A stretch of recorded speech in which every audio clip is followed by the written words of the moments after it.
ಪಕ್ಷದ ಪರವಾಗಿ ಕೃತಜ್ಞತೆಯನ್ನು ಸಲ್ಲಿಸಲಿಕ್ಕೆ ಬಯಸ್ತೀನಿ.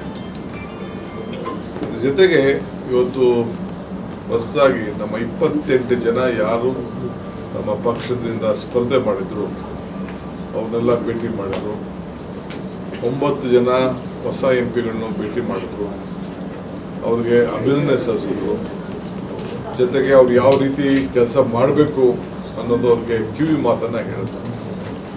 ನೀವು MP ಆಗಿ ಇವತ್ತು ಗೆದ್ದಿದ್ದೀರಿ, ಎಲ್ಲ ಯಂಗ್ಸ್ಟರ್ಸು ಹೊಸಬ್ರಿದ್ದೀರಿ, ನಿಮ್ಮ ಕ್ಷೇತ್ರ ಮಾತ್ರ ಬಿಡಬಾರ್ದು, ನೀವು ಆದಷ್ಟು ಬೆಂಗಳೂರನ್ನ ಅವಾಯ್ಡ್ ಮಾಡಬೇಕು, ದೆಹಲಿ ಅವಾಯ್ಡ್ ಮಾಡಬೇಕು, ಪಾರ್ಲಿಮೆಂಟರಿಯಿಂದ ಮಾತ್ರ ನೀವು ಇರಬೇಕು. ಬೇರೆ ಸಂದರ್ಭದಲ್ಲಿ ನೀವು ನಿಮ್ಮ ಕ್ಷೇತ್ರದ ಜನತೆ ಸಂಪರ್ಕದಲ್ಲಿರಬೇಕು. ಸರ್ಕಾರ ಇದೆ, ಸರ್ಕಾರನ ಉಪಯೋಗಿಸ್ಕೊಂಡು ನಿಮ್ಮ ಕ್ಷೇತ್ರಕ್ಕೆ ಏನಾಗಬೇಕು, ಜನರ ಮಧ್ಯೆನೇ ನೀವು ಬದುಕಬೇಕು ಅನ್ನೋ ಒಂದು ಸಂದೇಶವನ್ನು, ಮಾತನ್ನು, ಆದೇಶವನ್ನು, ಮನವಿಯನ್ನು ಅವರು ಮಾಡಿದ್ದಾರೆ. ಇದಲ್ಲದೆ ಸೋತವ್ರಿಗೂ ಕೂಡ ನೀವು ಕೂಡ ಸೋತಿದ್ದೀವಿ ಅಂತ ಹಿಂದಕ್ಕಿರಬಾರ್ದು, ನೀವು ಕೂಡ ಜನರ ಮಧ್ಯೆ ಇರಬೇಕು ಅಂತೇಳಿ ಎಲ್ಲರೂ ಕೂಡ ಮಾತಾಡಿದ್ದಾರೆ.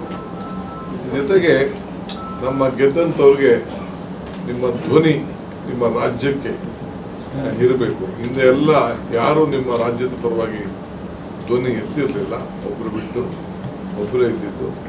ನೀವೆಲ್ಲ ಅನೇಕ ವಿಚಾರದಲ್ಲಿ ನಮ್ಮ ರಾಜ್ಯಕ್ಕೆ ಆಗ್ತಾ ಇರೋಂಥ ಅನ್ಯಾಯ, ತೆರಿಗೆ ಅನ್ಯಾಯದ ವಿಚಾರದಲ್ಲಿ ಏನಾಗಿದೆ, ಆಮೇಲೆ ಏನು ನಮ್ಮ ಕಳಸಾ ಬಂಡೂರಿ ಮೇಕೆದಾಟು ವಿಚಾರದಲ್ಲಿ ಏನು ಅನ್ಯಾಯ ಆಗಿದೆ ಅದನ್ನು ಪ್ರಾರಂಭ ಮಾಡಲಿಕ್ಕೆ ಏನು ತೊಂದರೆ ಇದೆ. ಜೊತೆಗೆ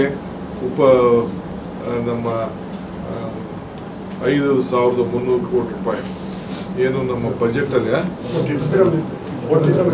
ಭದ್ರಾ ಮೇಲ್ದಂಡೆ ಯೋಜನೆ ವಿಚಾರದಲ್ಲಿ ಅದು ವಾಪಸ್ಸು ನಮಗೆ ಬರಲೇಬೇಕು. ಅದು ಬಜೆಟಲ್ಲಿ ಪಾಸಾಗಿದ್ದು ಇನ್ನು ಅವ್ರಿಗೆ ಕೊಟ್ಟಿಲ್ಲ. ಮತ್ತು 14th ಫೈನಾನ್ಸ್ ಕಮಿಷನ್ನು, ನಮ್ಮ ಫೆರಿಫಲ್ ನೋಡು, ಇದೆಲ್ಲ ಬೆಂಗಳೂರು ನಗರಕ್ಕೆ ಏನು ಕೊಡಬೇಕಾಗಿತ್ತು ಅದು ಕೊಟ್ಟಿಲ್ಲ.